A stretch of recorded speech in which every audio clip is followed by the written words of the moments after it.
So what is up guys, Nick here helping you to master your technology, and welcome to my iPhone 10 8 months later experience. Now a quick bit on this video before we get started. This video is going to be an experience objective based video. Many people have been requesting, can you give me an update on your iPhone 10? Should I buy it now or should I wait for the updates that are coming in September for this device? Well, that's what we're here to find out in this video. Okay, so allow me to share my experience with the body here of the iPhone 10. Now, it's easy to look at the iPhone 10 in photos and think that might be the most beautiful thing you've ever seen when it comes to a phone, but actually using it is not always the same story. So I want to go ahead and share with you the positives and negatives that I found of using the iPhone 10. Number one is that the iPhone 10 does have, I think, one of the most gorgeous designs I've ever seen on a smartphone. So that's the first positive I really like about this phone. Second positive is that stainless steel border is very durable. So it feels very sturdy and strong in the hand, probably stronger than any material Apple has used before on any of their iPhones. So that's another positive. Another positive is how the display on the body goes all the way down to the edge. This is like unlike any other smartphone and one of the standout traits of the iPhone 10. But there are a couple of things I didn't like about the iPhone 10, and that is, well, I know some people are going to disagree with me on this point, but it is a little bit more weighty than like an iPhone 7 or an iPhone 6s. So you can definitely feel that if you're coming from these phones and you upgraded, it feels more like a brick in your pocket than these lighter featherweight phones like the iPhone 7 with its aluminum body and the iPhone, 6s before it were a little bit lighter than this device. However, you can't associate that with premium, so that's going to come down to personal preference. Number two, the sides, even though they're very durable, they do scratch rather easily. You're never going to see this here on my camera lens, but in my experience, I've been seeing a bunch of scratches, micro scratches albeit, but scratches around the stainless steel. So if you want to hide that a little bit more, I do recommend you get the gray version of this device.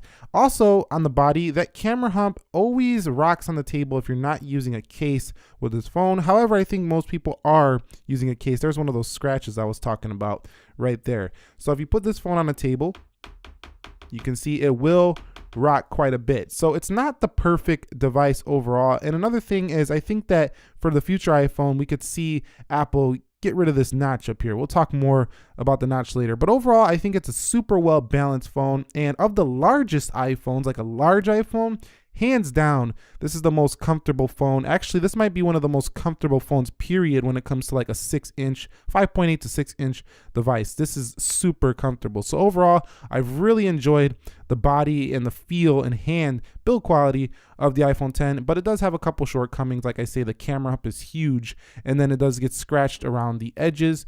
And that's about it here when it comes to the iPhone 10. Okay, so 8 months later, let's talk about that display on the iPhone 10. This is a Super AMOLED display sourced by Samsung, 16 million colors across a 5.8-inch panel with an 82.9 screen to body ratio. And what has my experience been like using it? Well, I've used a lot of Samsung Galaxy phones, and coming to this is no surprise. The only difference is that this phone really toned down the saturation. Now, a lot of, Apple biased tech sources are going to go ahead and tell you this is the best display on a smartphone. A lot of websites are going to claim that, and that's mostly due to the way Apple calibrated this display to be a more natural look. But that's personally, going to be subjective. If you like a more punchy, saturated phone, this one is not going to do what OLED typically does, and that is just stand out in the saturation.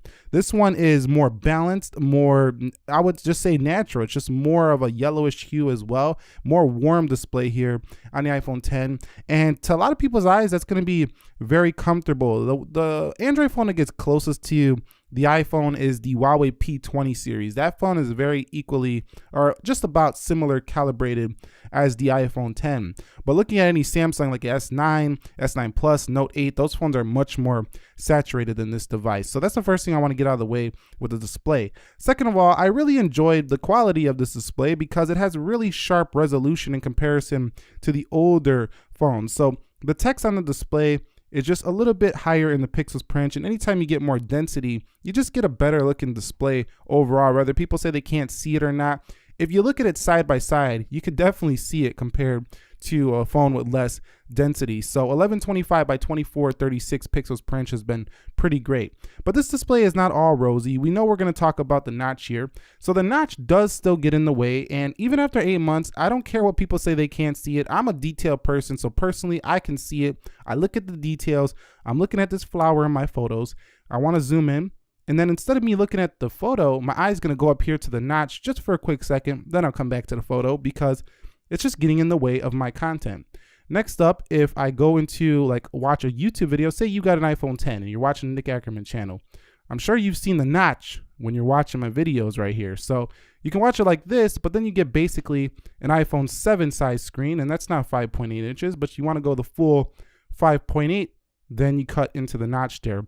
And one last application is when you are in Safari reading and use the reader mode, your text does cut into the notch. So as I have said in some prior videos, the display itself is gorgeous quality, and I think that it's so good, in fact, that it can make you forget about the notch. It can make you accept the notch just because how good the display is itself, the quality of the panel.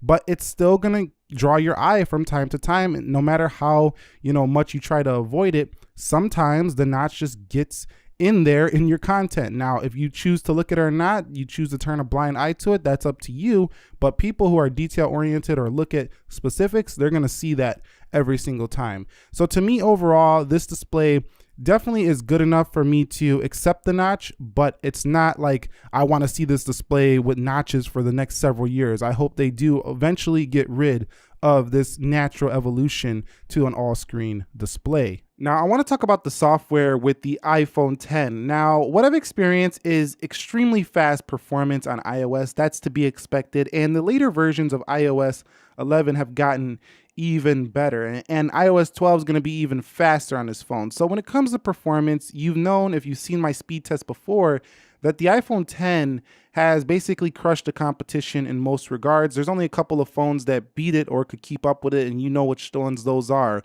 OnePlus 6, Galaxy S9 Plus, those phones can keep up, if not beat this phone on the day-to-day. But other than that, it's right up there in the top fastest phones you can buy. The gestures is what we need to talk about here. Have I gotten used to it? Absolutely. And as a matter of fact, I find this more fluid to use than like the home button. The home button just feels old and outdated compared to the gestures. However, the gestures are still something you got to remember in your brain to do every time. So if you're new and you're thinking about buying one of these, just embrace it, because this is the future of the iPhone, and you're going to have to accept it if you want to use iPhones going forward. They're all going to implement this gesture system. In iOS 12, they also remove the ability to have to hit 2 times to close apps. Like right now, if you try to close an app like this, it just does this thing.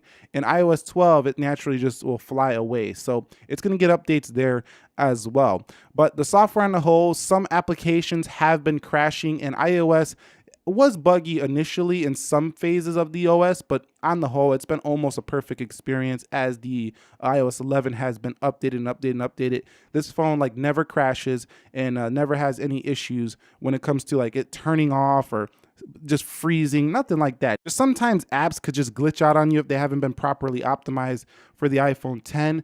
But other than that, like system apps, everything else, perfect performance. 3 gigs of RAM is plenty enough combined with that Apple A11 Bionic. As a matter of fact, the claims that this phone is as fast as a MacBook feel true when using this day to day. You could probably get similar power performance out of this as an actual MacBook. That's pretty incredible for a smartphone. Now I want to discuss Face ID, because Face ID is not always accurate. Let me go ahead and open it up real quick. And you can see when you do see it in the right lighting, it is pretty accurate. But on the whole, Face ID has been really cool in how you can go into applications. For example, if you want to use your banking application or something, it sometimes does have that already ready to go ahead and use the Face ID. A lot of apps can authenticate with Face ID, and that's pretty cool considering that, Face Unlock on other phones cannot do that. But at the same time, other phones usually have a fingerprint scanner. You don't have that here. I think Apple could have easily stuck that on the back of this device, but maybe because they don't want to complicate things a bit, having more than one facial or one unlock system might confuse users, and that goes against, trying to be a very simple, easy to use solution. So on the whole, I think Face ID needs a lot of work in terms of accuracy because it does miss quite a bit, specifically when you're wearing like certain types of sunglasses, you're wearing like a hat or something, or even in the darkest situations, sometimes it will miss. So it's not always perfect, and a lot of times you will find yourself hitting that passcode to get into your phone. But when it does work, it feels like you're right in the future because, you know, other phones just don't have the same type of security system and all these little sensors to do face unlock. They usually just use the camera. So Face ID and security is pretty strong. It makes you feel like no one's really going to get into your phone, but at the same time, accuracy needs to be a little bit improved and speed needs to be improved on the iPhone 10. That's been my experience so far with Face ID. So allow me to share my experience with the battery life on the iPhone 10. So first of all, I do keep some pretty good charging habits. So I still have 100% capacity left on this phone, and this phone hasn't been quite as impressive as the iPhone 8 Plus. I want to get that out of the way first of all when it comes to the battery life, but it does have a pretty sizable cell in here. It's like 2700 or something like that, maybe 2600 milliamps. It's like it's actually 2716 to be exact. And it gets you through a full day rather easily. I think light users could stretch 1.5 on the iPhone 10. So it has good battery life and not one that's disappointing, but at the same time, it has one that if you use a lot of media apps and things like that, it's still not going, you know, past the full day. If you're going to be doing a lot of YouTube video watching Netflix, this phone will definitely, you'll still need one of those little external charging battery packs for this. So, you know, moderate use, easily really good battery life. Heavy use, you might need to top up by the end of the day on the iPhone 10. That's been my experience so far. It's not a battery life that I go out and I feel like if I got a good charge, I'm going to be left hanging dry without having any juice in this device. So I think that overall I could give it the recommend if you're going to buy it in terms of battery life. It's pretty strong. I think the 10 Plus is going to significantly improve on this phone's battery life, however. So an area that I can automatically recommend this phone for if you're still going to buy it is the camera. Apple has got a great camera on this iPhone 10 and one of the best you can buy on any smartphone today. Here's a couple phones. I got to review the Moto right here, but you can see just great quality, and I'm going to show you a bunch of samples in a second. But 4K 60, all the video modes on here. It does have great format for, you know, getting a low storage out of those photos so you don't use that much space. So if you do get a high capacity iPhone 10, you will get, you know, a lot of life out of these photos here. So if you go to formats, you can see high efficiency compatible. You also have slow-mo up to 1080 240. Not the best slow-mo on a phone, but overall, this camera is just phenomenal, and I think it's going to replace a point and shoot for a lot of people. People who really care about a dedicated camera, they got all their lens systems and things like that, definitely are not going to take an iPhone over that because that can do more. It's more geared towards photography, but the general consumer and even some pros who just need to get a quick, you know, photo off for their website and things like that, it's going to be just fine. So I'm going to stop talking about the camera. You know what it's all about when it comes to the iPhone software. It's the same thing as always. It just has the included portrait mode. Portrait mode still needs a few updates to get those edges a little bit better, so that still needs work. But take a look at these samples of the iPhone 10 and judge for yourself if you still think that these photos are worth your time.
Okay, so let's discuss the call quality with the iPhone 10. I'm just gonna share with you what I thought about it in my past 8 months. Phenomenal. That's about it. I mean, it hasn't dropped one call.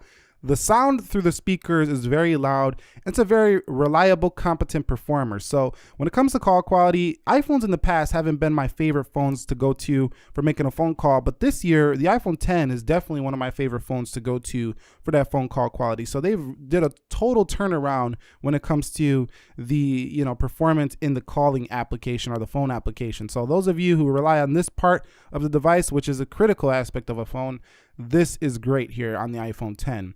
Next up, I want to talk about the audio on this phone. So you have a speaker at the bottom, the speaker at the top. Experience has been rich, full, and pretty fantastic here as well. No matter what you're doing, you're going to hear things on the iPhone 10. Let's go ahead and raise that volume up. Nice, clear, full sound. Cover the bottom, you can still hear it. Cover the top, you can still hear it. Just a beautiful sound here for the iPhone 10. So really good external speakers. Again, no headphone jack. A lot of phones in this price category or less do offer this. A lot of premium phones as well, like the LG V30 series, the Galaxy S9 Plus. And lastly, I want to talk about Bluetooth 5.0. So Bluetooth 5.0 is something that's overlooked on this phone, but connecting to your devices has been ridiculously fast on the iPhone 10, like so fast that if you go to an older phone with like Bluetooth 4, you could definitely feel a little bit more of a lag delay connecting to your headphones and things like that. Also, the LTE standards are improved, so your LTE speeds are much faster on this phone. They almost feel Wi-Fi fast sometimes if provided you're in a good location, you have good LTE service on this phone, it feels pretty fast. So in conclusion, is the iPhone 10 worth your time right now? It's kind of hard to recommend this phone right now, considering how much you have to invest $1,000 to buy this phone. And in just 2 months, there might be a phone that offers everything you need at $300 cheaper. So I don't think a lot of people are going to be buying an iPhone 10 right now, but it's kind of tricky because a lot of people have been saving up to buy an iPhone 10. They might be almost there or about to be there, but then they got like a month left until the new one comes out. So if you're that person, I definitely would recommend waiting, because this phone is going to be updated itself, and it might even be cheaper at $899 and the iPhone 10 Plus at $999, and you're going to get better specs in this phone. So this one's hard to recommend at this current time. But on the other hand, if you have a family member or you have a promotion going on with your carrier or something like that, and you're going to get it at a much better deal than $1,000, then it's a no-brainer. This phone is easily going to go the distance, 5 years, 4 years, whatever. It's going to be great, and it's not going to feel outdated at all when the new iPhones come out. They're just going to be, a bigger version of this and one that looks just like this. So it's not going to feel outdated or anything like that. But at the full retail value, I would wait right now. As a whole experience though, the iPhone 10 is far from perfect, but I think if they get rid of the notch, it gets rather close to perfection. If you found this video helpful, enjoyable, entertaining, informing, do me a favor, click that like button for me. And if you have any questions, comments, concerns, be sure to chime them down below in the comments section. I do try to get back as many as possible. And if I don't get back, many of the subscribers and the people in the community will reply to your questions. So go ahead and drop them down below. Thank you very much for watching. Nick here, helping you to master your technology. Be sure to be well, and peace.